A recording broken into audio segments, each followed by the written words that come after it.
Okay. Hi, welcome to Earth and body. ecosystems. Yeah. We'll get that in sequence. One of these days. So today we have a really good topic for you. It's soil and gut health. We've decided that they go hand in hand, and in fact, they really do. So Joyce says she has had a lot of experience talking about gut health. So we'll let her take it away, and then I'll chime in with my 2 cents. I would actually like you to go first so that I can incorporate how important the soil is to the gut. Oh, okay. So basically soil needs to be alive. And in fact, it is. The soil is made up of all kinds of micronutrients. It's made up of feces. Yes, feces are very important for soil. So that's one where it really combines with gut health is manure is very good for soil. It really builds up the bacteria, which is needed. And also there's this fascinating, interesting network called mycelium network. And this is part, what makes the mycelium so amazing is how it distributes nutrients, breaks down nutrients. And not only that, the fruit of the mycelium is a mushroom. So this is like, think of, it kind of goes along with the brain, but it goes along with the gut too. But kind of think of your neural networks, like how the brain has all these synapses and all these little tiny nodules, and they all combine and they all come together. This is what makes the soil alive. So the soil needs to have fungi and bacteria. This fungi is the mycelium, they don't know whether to call it a fungi or to call it something on its own because it's so integral in the soil. So if the soil is not loaded with this fungi, it can't function properly. It's what gives the plant, it has a symbiotic relationship with the plants. In fact, the word symbiosis was came from one of the founding studies of this relationship between the plants and this mycelium network that really is a living part of the soil. Now, this mycelium can grow and expand. It's really a fascinating subject. It's really kind of too much for me to get in here what the basis of it is, but basically when you think of the mushrooms, it's a whole underground in the soil network that the mycelium take up. Now also we have in good healthy soil and lots of soils, we have earthworms, especially in the temperate regions. You have the matter of the leaves that break down and they biodegrade, and the worms in the mycelium help break this down. And the mycelium also they are also connected to the roots of the plants and through the roots of the trees. Okay, so I have all this living organisms. And then we have the bacteria. The bacteria helps break things down. The bacteria is totally important. This also breaks down the nutrients and allows the absorption from them through the mycelium into the plants, into the roots, into the plants. So this is a whole thing that is a really fascinating subject. And then we can go into how, I don't know how far Joyce wants to go into this, but we can get into how modern day farming techniques is literally killing the soil. It is literally killing the soil with all the pesticides, herbicides. It's not, that's why a lot of people go organic, because organic is based on not killing the soil.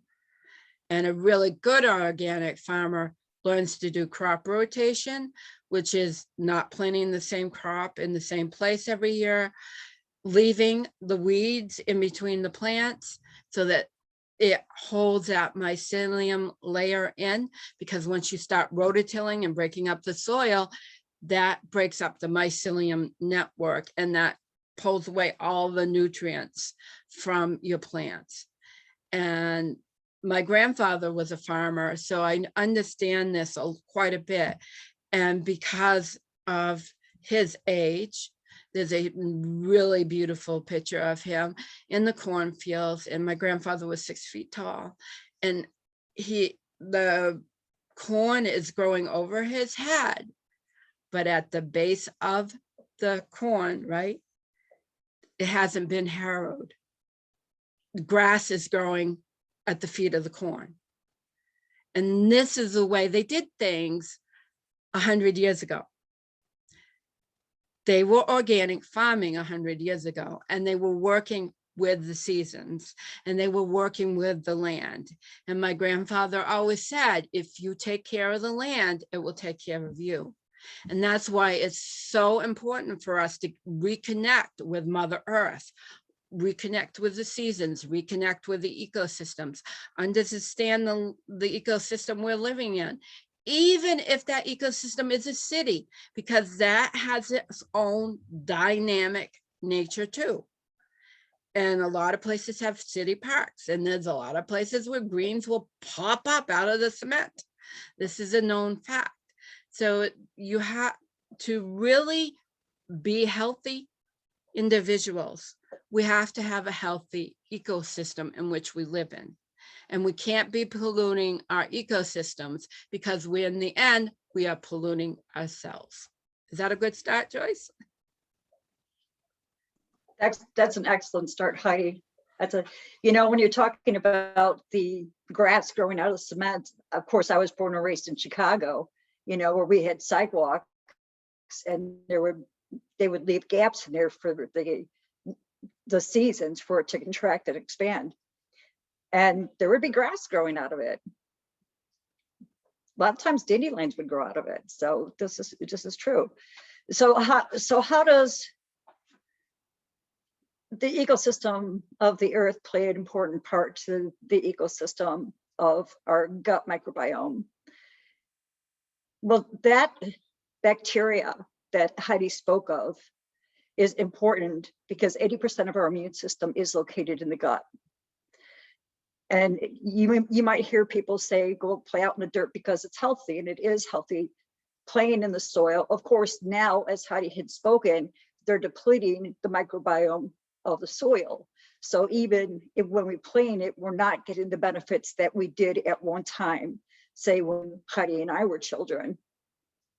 So more about the gut. So like I said, 80% of our immune system is located in the gut. It's called gut bacteria. There's good and there's bad, and it gets depleted. Like Heidi was talking about these pesticides and herbicides. Some of those pesticides and herbicides are actually patented antibiotics. Antibiotics will destroy your gut microbiome, your immune system, for 2 years. So it's going to take you 2 years to replenish that. Well, meanwhile, during that 2 years, if you're getting more antibiotics, whether it be from the pharmacy or it be from exposure to poor soil and non-organic food, you're ingesting that. So you're destroying your gut microbiome. Like I said, the gut microbiome is a plethora of bacteria. One man described it as it should be a rainforest, and it should be very diverse, just like the ecosystem of the earth is very diverse. It's not just one thing. And everybody's gut bacteria is different. So Heidi's bacteria, my bacteria aren't the same. So we need different things. Scientists right now are calling the gut the second brain, because they have discovered that all the neurons and hormones that we need for good brain health and overall health are created in the gut. For instance, serotonin, 70% of serotonin is created in the gut. Now, serotonin creates melatonin, which is the hormone that helps us sleep at night. It's like triggered. So when the lights go out, the melatonin kicks in and goes, okay, it's time to sleep. Well, if you're depleting your gut microbiome, you're also depleting it from being able to create these neurotransmitters and these hormones that we need, which could be a big part of why we have so many health issues in our society these days. Another factor is stress. People are under chronic stress these days more than ever before. And chronic stress actually shuts down the immune system.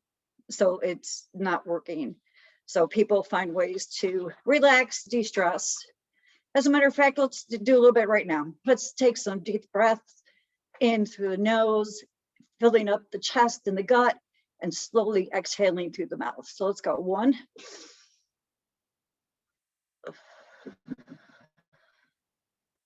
Okay, forget about the dirty dishes.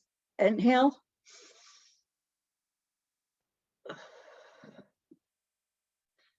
Okay, so that should leave you feeling a little bit more relaxed.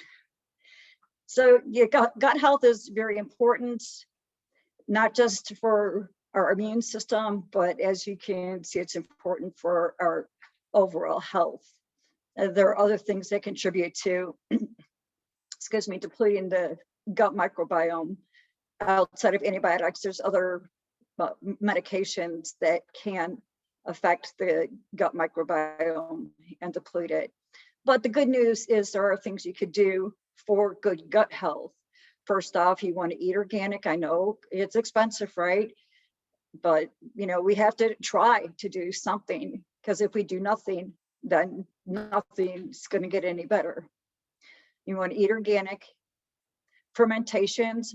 The best fermentations are sauerkraut, kombucha, and kimchi, because the gut microbiome needs probiotics, and those 3 contain the most diverse probiotics of all the fermentations.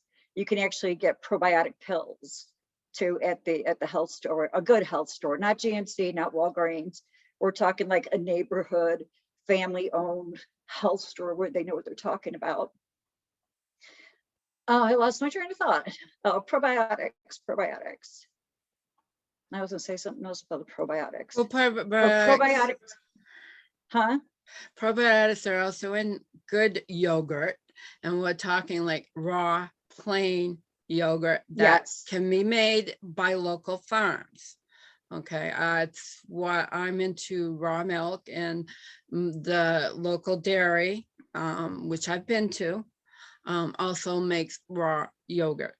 And that is, it's pasteurized, because in the process of making yogurt, it has to be warm to make that bacteria, which actually makes the yogurt. So if you can get good yogurt that's made in small batches by local dairies or somebody that purchases from a local dairy, then that is also a good probiotic. Yeah, Heidi's right. That is a good source. But again, the kimchi, the sauerkraut, and the kombucha contain the most diverse of the probiotics. And I want to go back to bacteria for a moment, because Heidi was talking about the bacteria, and since we've been under this virus, whatever you want to call it, bacteria has been a big thing. Let's kill the bacteria. No, we need bacteria. As a matter of fact, we have more bacteria in and on our body than we do human cells. So we don't want to get rid of that bacteria. And also note that anything that you put onto your body absorbs into your bloodstream within 26 seconds. So a lot of the products that people are out there using are actually aiding in killing the gut microbiome as well. So we have a lot of work to do, don't we, Heidi? Yes, we do. And this is probably a good time to interject here a disclaimer. Everything we are talking about here is for educational purposes only. We do not treat, diagnose, or anything like that. It's only for education. It's to urge you to educate yourself and to do your own research. And we are telling you what we have experienced. And so in that way, we are educating you so you can be more informed and make your own choices. We are not telling you to do anything. We're simply educating you on what we have learned and what works best in our situations.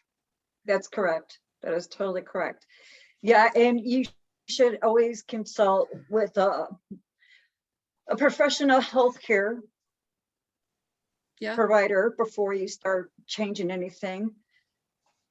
Because sometimes, different things can have a reaction to medications. Although I don't think switching to organic food is going to interfere with your medications. I wouldn't think so. So Heidi, is there any? No, but it interferes with other things, but we're not talking about that, so I won't get into it. Right. Well, yeah. So basically, a healthy soil and healthy gut really, when we talk about the neurons and how important they are to deliver the nutrients. So it really does coincide a lot, and with especially the bacteria. And Joyce says, I just wanted to add, and they're spraying everything in these stores with a disinfectant, and it's getting on the produce. This happened to me. I bought some organic lemons and I had to throw them out because lemons have a very strong essential oil in them. So they're very powerful scent, right? You couldn't smell the lemon scent. It was so saturated with disinfectant. That's not healthy for anybody. Number one, ingesting a disinfectant is not healthy. Number two, it's killing all the good bacteria, So in it, like anything, there's good and bad in the bacteria, and what we need is a balance. Like too much manure, right? Too much manure in the soil kind of throws things out of balance. Just like too much, like candida, which is another bacteria, too much of that, right, throws you into out of balance, and you end up with thrush or yeast infection, which thrush is. So you do want to seek a good, healthy balance, and everybody's different. Like I eat dairy, but I eat basically mostly raw dairy, and I'm more healthier for it because it works with my body system. And it also works. My ancestors ate dairy, and I'm raw dairy. We're not talking about the highly processed, doesn't even resemble raw milk at all. We're talking about real raw milk. In my state, it's legal for people to sell raw milk, to have raw dairy. Not here. And so, that's what you look for, In some states, like Joyce said, in Louisiana, it's not legal, that's when I'll go back to my grandfather, because this is where I learned it from, right? One of the reasons that the dairy farm never really stayed in the family was because of the regulations that came along in the 60s. There was all these regulations about how you had to milk your cow. They had to be standing on cement, so you could disinfect the whole area. You had to disinfect the cow, basically. So before you put the milking machine on, which you're not gonna, like, I'm really seeing people are so literally, and I'm going to say it, are literally afraid of their own shit now.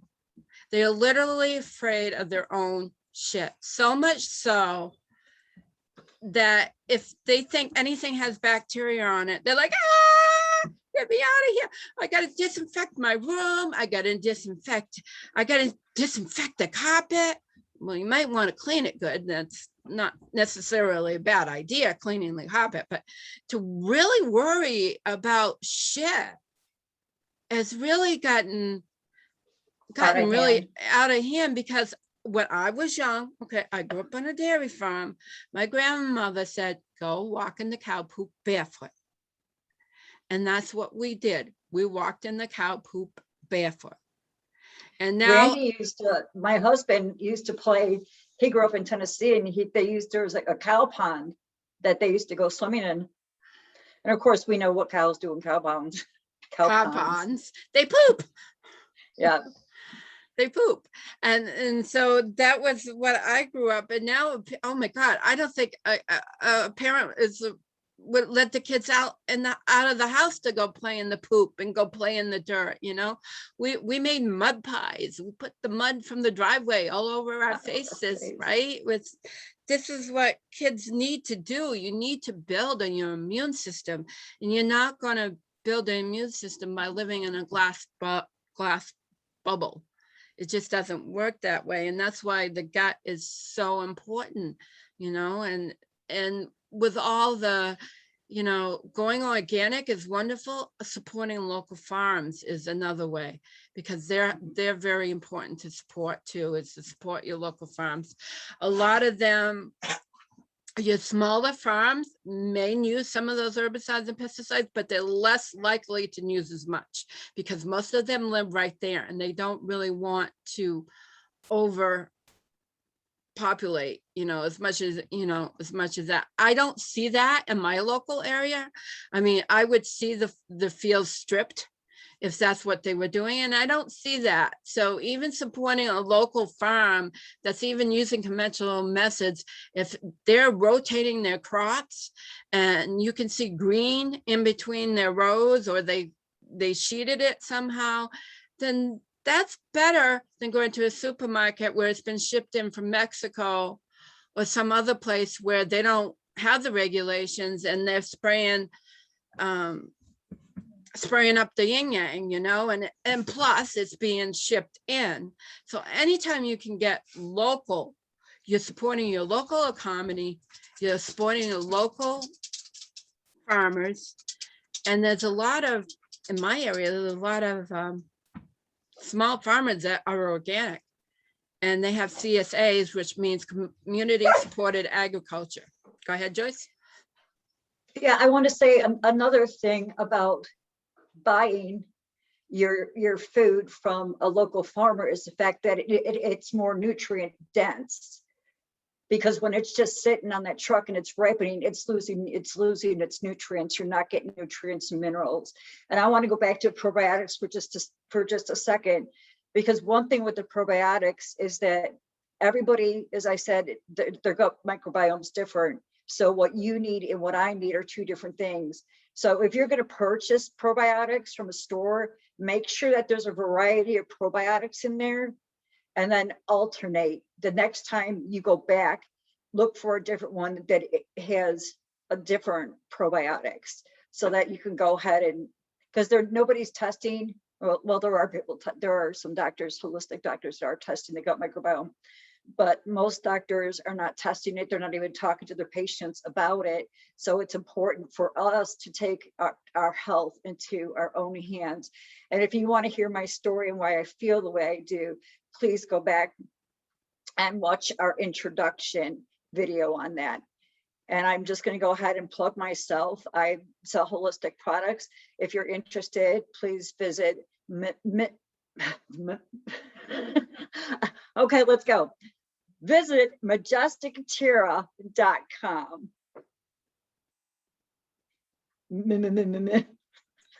Oops, and then I gotta unmute myself so you can hear me, because my dog is being not a brat, but he's shaking. He's shaking, and he's shaking. Yes, he's going, yes, mama. You tell him, mama. Yes. And so how can you tell if the soil is healthy? I mean, I think that's a good thing. It depends on where you live, basically, but if you live in a temperate region, which would be like New England, that's where I'm at, right? So I kind of know my soil around here. So we usually want it to look really dark and rich, like really deep, dark, rich brown. And the more organic matter you can get into the soil. Okay, say you want to do a garden. So what would you do to start a garden? Most people rototill it right away. Not necessarily the best thing, because as like we said, you need the mycelium. There's different ways to approach that. Kind of what I would do. There's seaweed. If you live near the coast, most places allow you to get your own seaweed. Seaweed is full of minerals and phytonutrients, everything that our body needs. It is, if another thing, everything is a gut, but we're also saline. Our blood is in the oceans, the pH is almost exactly the same. So that's why seaweed is so good for us, because it's full of all those nutrients from the ocean, especially if it can be gotten in clearer areas like Iceland and other northern climes are have less toxicity. But even that aside, you can't always live in fear of what's toxic, what's not. You got to do the best with what you have and improve your soil in the way that you want to improve, right? And there's one way. So if you're not too far from the coast, they usually allow you to get several bushels or something like that from the ocean. You're allowed so much. I know that around New England areas, you know, you're allowed to harvest so much per person. So that's, but you can also pick it up at the stores. A lot of the stores sell seaweed mixed with shellfish and things. It's a byproduct of the industry. And that's something like I can get here. And I was at, my sister was here and we were talking, what would my grandmother say about being able to pick, you know, right? My grandmother told me to walk barefoot, right? And cow manure, right? What would she say that you could go to the store now and actually buy a bag of cow manure? We're wondering, I'm sure she'd have something funny to say about it, but there's several different brands, but one that I'm aware of is called Moodoo. So no matter what you're gonna do, add some Moodoo to your soil. Leaves, any leaves from just not pine, but any, what's the word I'm looking for, Joyce? The deciduous trees, your leaves like your maple, your elm, your oak, any leaves like that is love to the soil. So no pine because pine is too acidic. Right, pine's too it. So any leaves like that you get in the fall, if, like I said, if you're in a region where you have that happen, then don't wake it up and take it to the dump. That's the best thing for your soil. Okay. What I do is I chop it up with a lawnmower. I have to, you know, I don't have sheep, so I have to use a lawnmower. Okay. That's what we do too. We don't, I mean, people here in Louisiana, we're in a rural area, but they'll take their lawnmowers and they attach a bag to it and they scoop up all their leaves and then they go ahead and they burn them. We're I think the only people on the road that just leave our leaves. And why not? God didn't call them rakes. He called them leaves. So right, exactly. And so what happens when I mow, it chops those leaves up into fine particles and they go back into the soil. And that helps the trees, it helps the lawn, it just nurtures everything all over. And a good healthy lawn has dandelions. That's one of the good healthy lawn will have dandelions. As far as I know, they grow pretty much everywhere except maybe the desert. Not here. Not in Louisiana. I guess they don't like the heat, but the northern climes and then, you know, they grow a lot of places. But weeds like dandelion, plantain. There's a few. Comfrey is not really a weed though, but anything. Oh no, I'm sorry. Nettles. The dry leaves are good for. Right, but you know, when it dies and it comes back again, but when it dies, those leaves, instead of just right, right, it's good for the soil. So any weeds are actually a sign of a healthy soil. One of my pet peeves is and I'm not going to go with product names because we all know who they are, but you know, it's like, you got to kill your dandelions. Go out and kill your dandelions because they're one of the most nutrient dense and nutritious and cleansing for the body is dandelion. So of course they want you to kill those dandelions. Yeah, there's a key to health right there, right? So, okay, back to the soil. So oh, am I getting loud? I get excited. Don't tell them about the dandelions. Oh, well, we'll talk about dandelions some more, but let's go back to the soil. So we're not supposed to talk about good stuff. Okay, so good. So she's driving me off track again. That's okay. That's very easy to do. So Moodoo, cow manure, horse manure is really good too. So you got a local stable by. Horse manure is really good to add to your soil, any type. And even this will gross people out, but you have a composting toilet. Guess what you can mix in? Guess what my grandparents did with they had an outhouse near the barn. So guess where that outhouse stuff ended up with? Got mixed in with the cow manure and it got spread on the fields. So do you know in some states it's illegal? I was watching an episode of this woman who had a tiny house and she had a composting toilet. And where she was, and I don't remember where it was illegal for her to use it. Well, of course. She had to put it in a bag and put it in the garbage can. It's like, it's better to actually incinerate it. Yeah, instead of putting But that's ridiculous. It's poop. And this is what I mean. People are so afraid of their own poop, right? When you can put it back into the soil, put it back into your garden, okay, that freaks you out. You can do that with menstrual blood too. It's really good for the soil. And this is why, I mean, we have to get away from our fear as people, that our body excretions are the worst thing in the world. And there is that fear, and they're not. They're nurturing.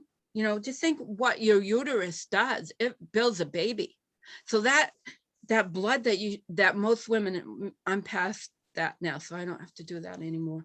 But when that menstrual blood is released, that is full of nutrients because that is being prepared to have a baby. That's why you menstruate. And even women are afraid of menstruation now. I didn't have it easy, but it was part of my life. That was part of my cycle as a part of getting in touch with nature. Right. So all that.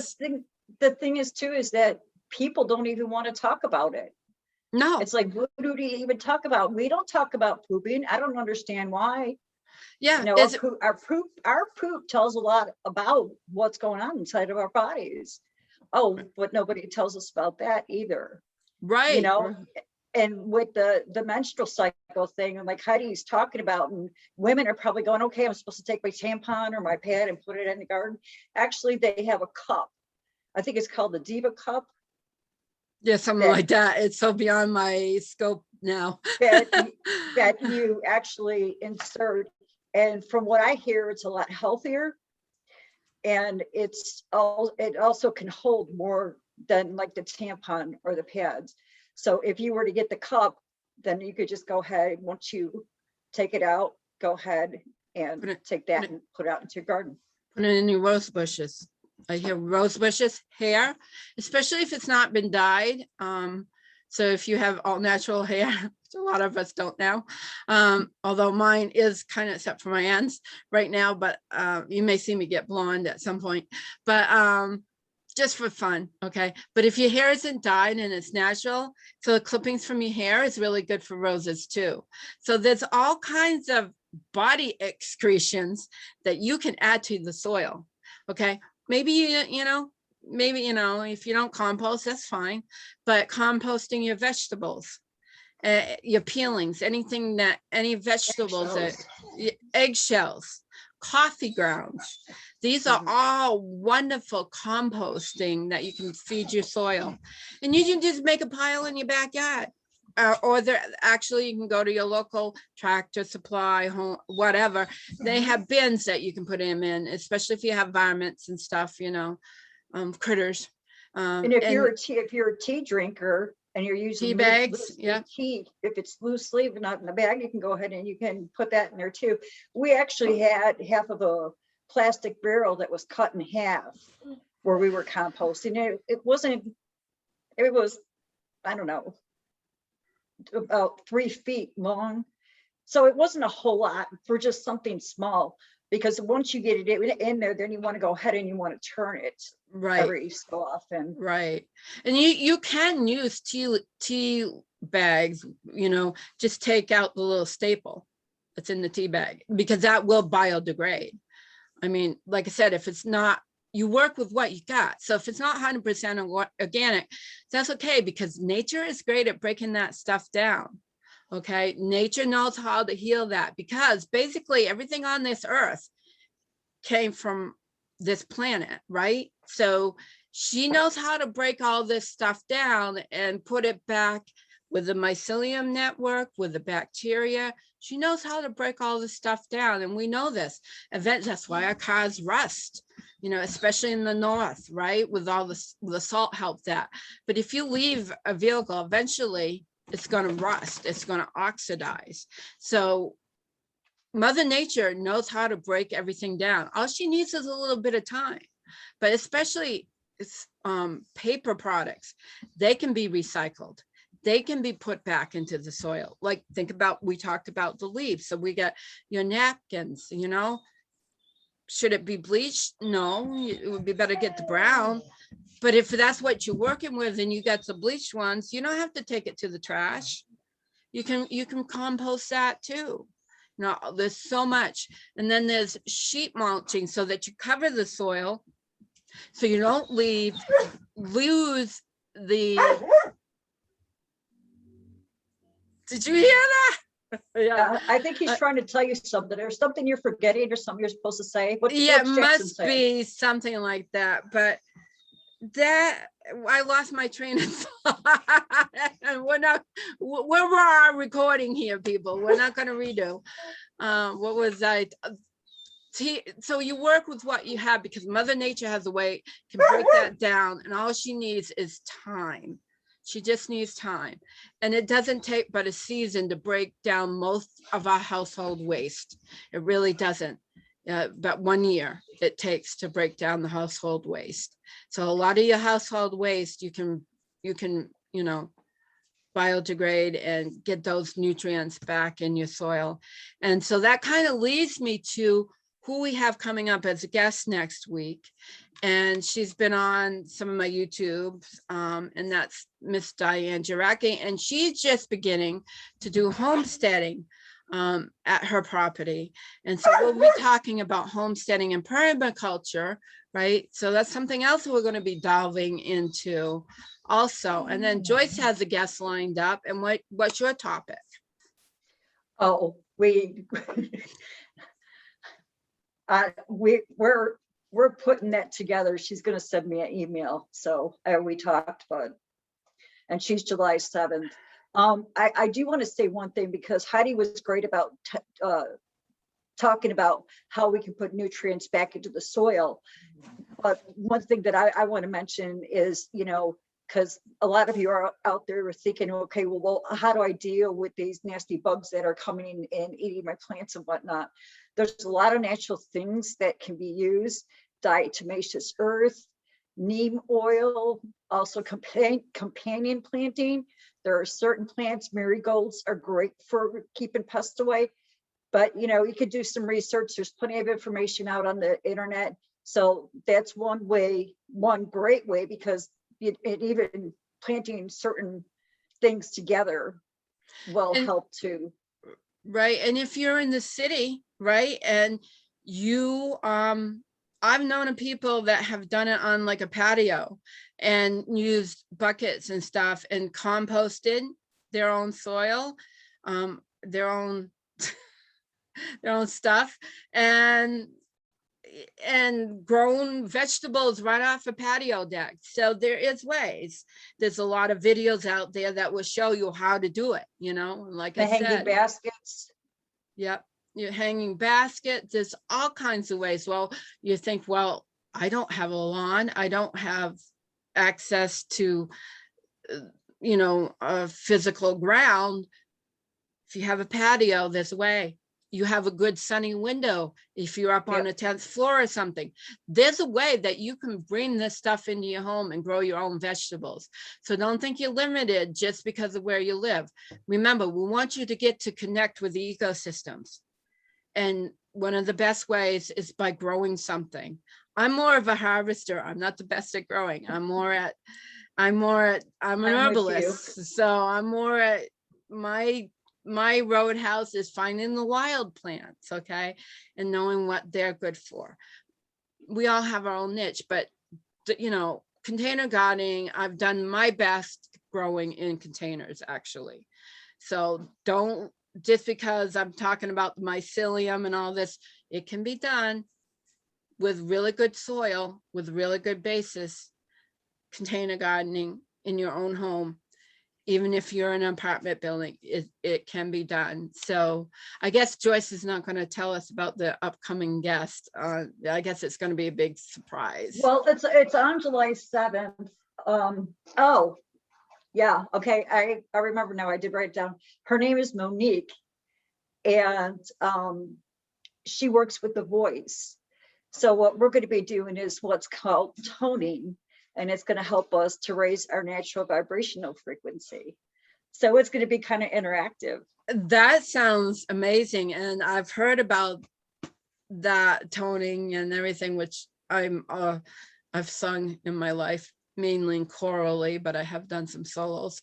So I love voice. So I love using the voice, and using the voice for that vibrational frequency can be used for healing. So too, you know, exactly, you're exactly right. We might even consider doing that one live. Well, we'll open the Zoom room is what we could do, and invite people in to the Zoom room. So that's a way that we can do that live, so that we have the recording. Because if we go live on like YouTube, they have the record. Yeah. No, live on Zoom. Live on Zoom. So what we will do, we'll open up the Zoom room, we'll post it in our social media areas, or where we because yeah, I'm pretty much off of Facebook, but I do have a social media platform that I can put the Zoom link on if you happen to be listening from AWLS. And I will talk about that too at some point, what that's all about. So I think, yes. I do have I am on Facebook, and I am active. So I will, underneath the video, I will go ahead and leave a link so that people can kind of keep an eye on what's going on. And by the way, don't forget to like this video, subscribe, and share. True. And also, if you're listening on the podcast, thumbs up, leave us a comment wherever. A comment helps, lets us know, that we're reaching you, and that you've listened to at least part of it, and you've got something out of it, and it will just encourage us to continue what we're doing. So I think we're pretty good, because we'll be delving into a lot of, like, we just touched the surface right here. We'll be delving more into deep detail on an upcoming podcast. Like I said, we both have guests that we'll be bringing on and talk about other things in depth. And I'll be doing some tarot at some point. I forgot my cards again, but that's, so we'll be doing things like that, and we'll be opening up the Zoom room, so it will be more, so you'll be able to at least use the chat and interact with us. So that will be fun too. Okay. But meanwhile, if you'd like us to talk about a topic on the podcast, please feel free to go ahead and leave us a comment, and we'll see how we can accommodate you. Exactly, because this is like a vlogcast, I guess you would call it. It will be up on some platforms with video, and then other, it will also be up on audio on other platforms. So it depends on how you listen, how you're listening, but at least leave us a comment when you can. Like Joyce said, any topic you'd like to discuss, we're willing to go there. I think anything else? So anyway, many blessings. Get out there and enjoy the wilds, and remember to breathe, because that helps your gut health. And shine your light. Positive thoughts. Yay. Till next time. This has been Earth. Bye. I'm Body. Body. Ecosystems. Ecosystems. Yeah.